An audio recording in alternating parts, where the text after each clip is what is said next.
Hello my little Willy. In today's tutorial I will show you how to knit a super pretty cross stitch step by step. The truth is that it has a spectacular texture to it, which makes it perfect for knitting accessories such as hats, gloves and mittens. However, you can also use it for sweaters, cardigans and even blankets. Although it doesn't curl, the side edges are somewhat irregular. So if you want to knit a blanket or a scarf, my recommendation is to knit a nice edge on each side of the garment. It's easy to do. It's a 4-row repeat pattern. 2 rows are just knit and purl rows, and on the other 2 rows we repeat the same steps, so it's pretty easy to memorize. Then grab your needles and some yarn and let's get started. Firstly, we need to cast on multiples of 4 plus 1. For example, 4 times 3, 12, plus 1, 13 stitches.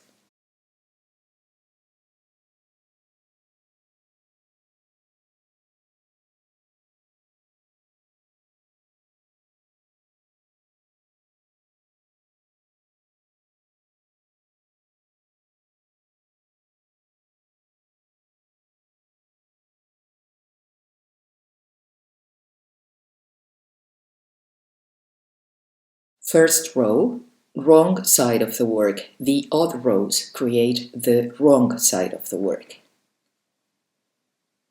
We will start with knit 1, and now comes the repeat, what you will find between asterisks on the written instructions. Remember, you can find my patterns on my website, sewwoolly.net. And there is a link for you below this video on the description box, just below the title of the video. So the repeat is purl 1, knit 1. This is it. Purl 1, knit 1. Purl 1, knit 1. Purl 1, knit 1. And repeat to the end of the row.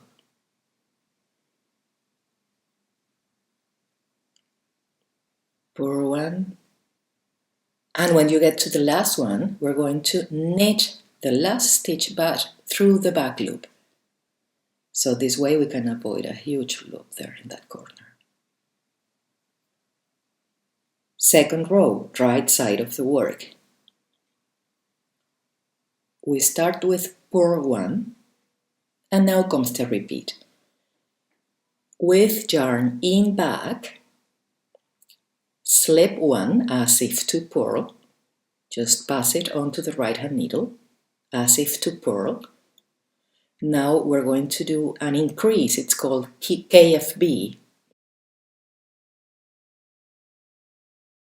So knit the stitch as usual, don't drop it from the left hand needle, and now knit the same stitch through the back loop. We got 2 from 1. Now knit 1,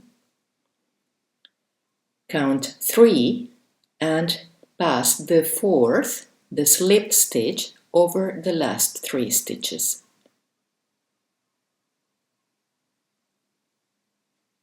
And purl 1. This is it, that's the repeat. Let's do it again. With yarn in back, slip 1 as if to purl, KFB, knit the next front and back. Knit 1, count 1, 2, 3, and the 4th, pass it over the last 3 stitches, purl 1. Once more, with yarn in back, slip 1 as if to purl, knit the next front and back.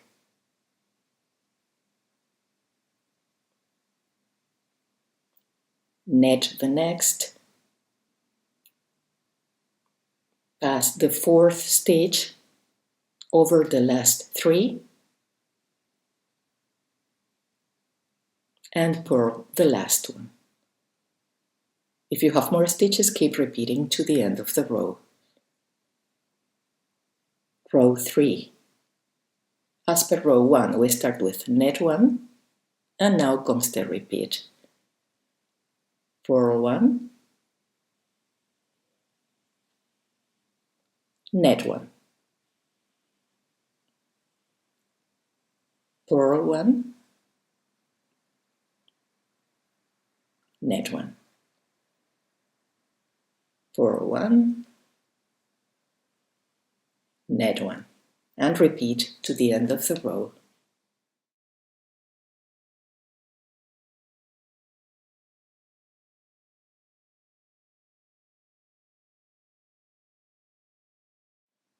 Ending with purl 1, knit 1.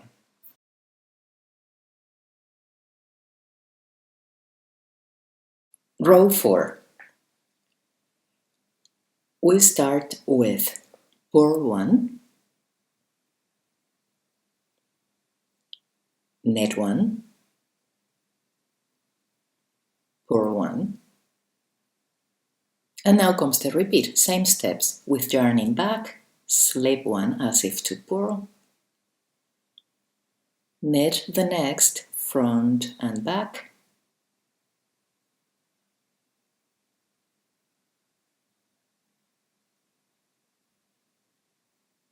knit 1.